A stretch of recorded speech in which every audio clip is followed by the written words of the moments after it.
Ce délai que s'accorde l'Union européenne avant l'entrée en vigueur de ces sanctions douanières à l'encontre des États-Unis. La Commission européenne a en effet annoncé hier qu'elle s'accorde un délai supplémentaire de 2 semaines, soit jusqu'à la mi-avril, afin de disposer de plus de temps pour les discussions avec Washington.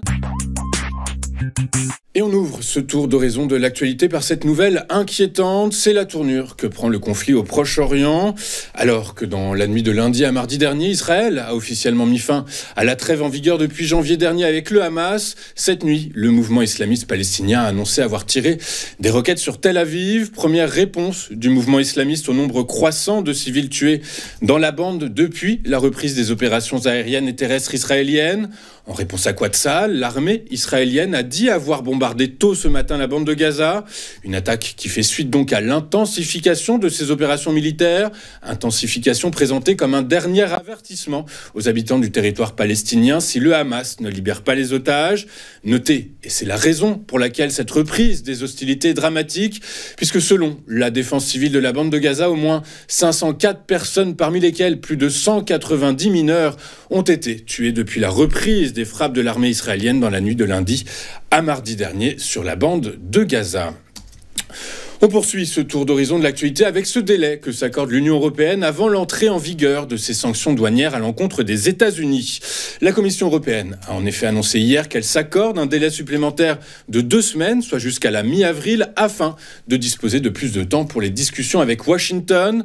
Un changement de calendrier qui ne remet pas en cause la riposte européenne qui devrait atteindre 26 milliards d'euros et qui devrait toucher une série de produits importés des États-Unis comme les bateaux, les motos ou bien encore le bourbon. Des mesures annoncées début mars alors que le président américain Donald Trump imposait lui des droits de douane de 25% sur les importations d'acier et d'aluminium. Maroš Šefčovič, le commissaire européen chargé du commerce et de la sécurité économique, a toutefois déclaré que les discussions avec Washington se poursuivraient. Vous le savez, cette semaine, les grandes banques centrales de la planète étaient à la manœuvre. Après le statu quo de la Fed la veille, la Banque d'Angleterre et la Banque de Suède ont également maintenu leur taux inchangé. Confrontée à une inflation bien moins retors, la Banque nationale suisse, elle, a baissé pour la 5e fois de suite son taux directeur. La Banque d'Angleterre a donc maintenu hier son principal taux d'intérêt inchangé à 4,5%, privilégiant ainsi son action sur l'inflation malgré la croissance morose au Royaume-Uni. L'inflation qui a largement reflué depuis son pic d'octobre 2022 à 9,6%, mais qui navigue toujours au-dessus de la cible de 2%. En effet, en janvier, les prix au Royaume-Uni ont progressé de 3% sur un an, une hausse sensible et plus forte qu'attendue qui s'accompagne d'un produit intérieur brut en recul de 0,1% sur le même mois. Dans ses prévisions, la Banque centrale britannique s'attend toujours, cependant, à ce que l'inflation accélère légèrement au cours de l'année à 3,75% au troisième trimestre et maintient en conséquence son approche graduelle et prudente vers de nouvelles réductions des taux d'intérêt. L'institution monétaire a par ailleurs revu à la hausse ses prévisions de croissance au premier trimestre à 0,25% contre 0,1% lors de sa dernière décision de février. La Riksbank, la Banque centrale de Suède, a également décidé de maintenir son taux directeur inchangé à 2,25% et estime qu'il restera à ce niveau à l'avenir. Quant à la Banque nationale suisse, comme c'était prévu, elle a encore abaissé son taux directeur d'un quart de point pour le faire passer de 0,5 à 0,25%. Une poursuite de son assouplissement monétaire dans un contexte de ralentissement de l'inflation. En parallèle, la BNS a légèrement relevé sa prévision d'inflation pour l'année en cours à 0,4% contre 0,3% précédemment. La prévision pour 2026 est maintenue à 0,8%. Enfin, la prévision de croissance du PIB pour 2025 reste stable entre 1 et 1,5%. Au Japon, la probabilité que la BOJ poursuive son resserrement monétaire se renforce. Publiée cette nuit, l'inflation sous-jacente a en effet atteint 3% en février. C'est plus que les 2,9% attendus par les économistes, mais moins que les 3,2% de janvier. Quant au taux d'inflation dit core, qui exclut les prix des produits frais et de l'énergie et qui est étroitement surveillé par la Banque centrale nippone, il a grimpé, lui, à 2,6% contre 2,5% le mois précédent. Dans un communiqué publié peu de temps après, la BOJ estime que l'inflation sous-jacente devrait probablement augmenter au cours de l'exercice 2025 en raison des prix élevés du riz et de l'assouplissement des mesures gouvernementales visant à faire baisser l'inflation, ce qui, entre les lignes, signifie que la Banque centrale nippone va continuer son tour de vis monétaire. La BCE va surveiller attentivement l'évolution du commerce mondial et en tirer des conclusions sur le cap à suivre en matière de politique monétaire. C'est en substance le message de sa présidente, Christine Lagarde, qui hier, devant les députés européens, a rappelé que la zone euro est très exposée au commerce international et qu'elle pourrait perdre jusqu'à 0,5 points de croissance en cas de guerre tarifaire. En effet, les économistes prospectivistes de la BCE ont modélisé que la croissance économique dans la zone euro diminuerait de 0,3% en réponse aux droits de douane de 25% imposés sur les produits européens importés aux États-Unis. Une réponse de rétorsion de l'UE pourrait approfondir cette perte à 0,5%.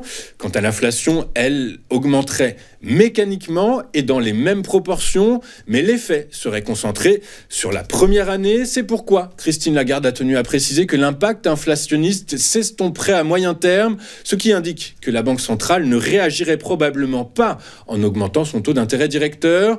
Au chapitre des recommandations, Christine Lagarde estime que l'Union européenne doit approfondir le marché unique pour éliminer les barrières commerciales inutiles. Par ailleurs, elle estime que le bloc doit rapidement adopter le Competitiveness Compact de la Commission européenne, un texte qui s'appuie sur une série de recommandations de Mario Draghi et qui identifie les actions nécessaires pour renforcer la compétitivité de l'Union européenne sur la scène mondiale. Pêle-mêle, on y trouve la réduction de la bureaucratie, l'abaissement des barrières au marché unique, la coordination des politiques ou bien encore l'investissement dans des secteurs comme l'intelligence artificielle, les biotechnologies ou bien encore les technologies spatiales. Hier, nous avons appris que les entreprises d'armement des États-Unis, du Royaume-Uni et de la Turquie seront exclues d'une nouvelle initiative de financement de la défense de l'Union européenne, initiative de 150 milliards d'euros, excepté cependant si ces pays signent des accords de défense et de sécurité avec Bruxelles. Comme le rapporte le Financial Times, Londres et Bruxelles ont par ailleurs entamé des négociations à cette fin, mais les discussions sont au point mort en raison des demandes d'un accord plus large qui inclurait également des questions controversées telles que les droits de pêche et la gestion des flux migratoires. Pour autant, selon Kaja Kallas, le haut représentant pour les affaires étrangères et la politique de sécurité de l'UE, des tractations sont en cours pour parvenir à un accord de sécurité et de défense avec le Royaume-Uni.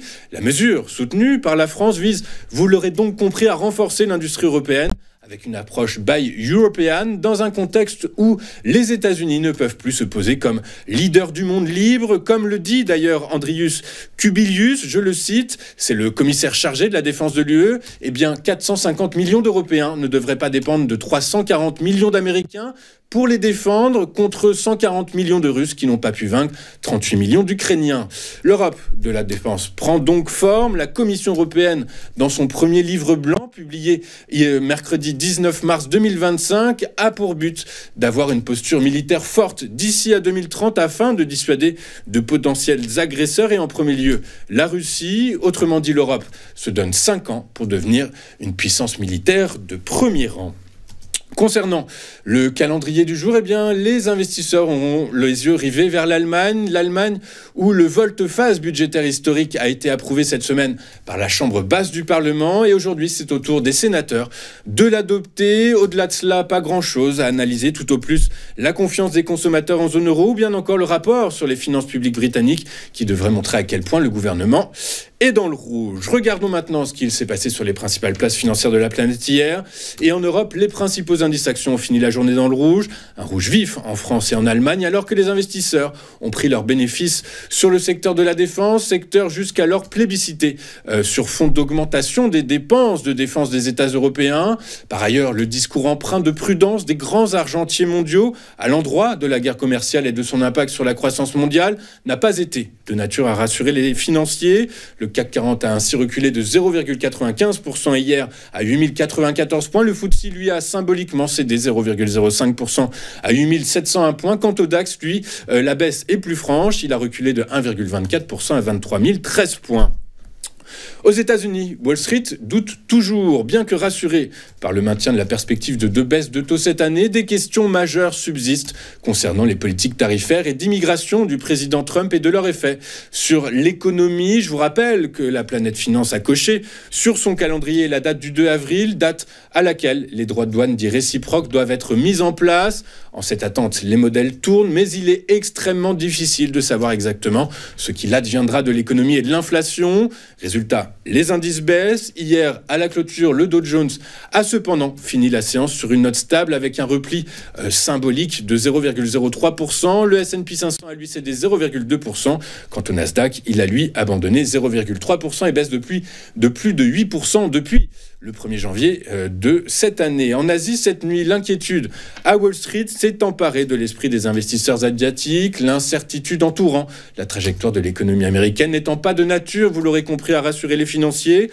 Au Japon, le Nikkei a reculé de 0,2%. En Chine, l'indice Hang Seng, donc Hong, a trébuché de 1,9%, entraîné par les valeurs cycliques des secteurs de la santé et de la consommation, tandis que le CSI 300 de la Chine continentale a lui chuté de 1,52%. Seul le Kospi de Corée du Sud a réussi à clôturer en hausse ce matin, engrangeant 0,23% et réussissant par la même occasion à signer une 5e séance consécutive de hausse. Mais l'indice dédié aux petites capitalisations coréenne, sud-coréenne, le Kosdaq a lui reculé de 0,79%.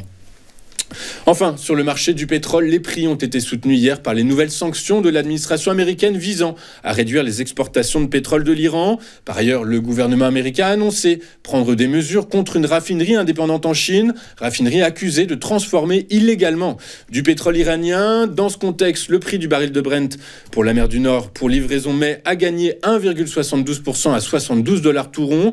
Quant à son équivalent américain, le baril de West Texas Intermediate pour livraison avril et dont c'était le dernier jour de cotation, a grimpé de 1,64% à $68,26 l'unité. Nous allons marquer une toute première pause dans cette édition du 21 mars 2025 et juste après, comme convenu, comme promis, nous retrouverons Antoine Quesada qui nous expliquera s'il est nécessaire de revoir nos stratégies d'investissement ou de trading sur le CAC 40. Refonte des stratégies peut être nécessaire dû à un environnement particulièrement morose. On voit ça dans un instant. À tout de suite sur Téléfinance.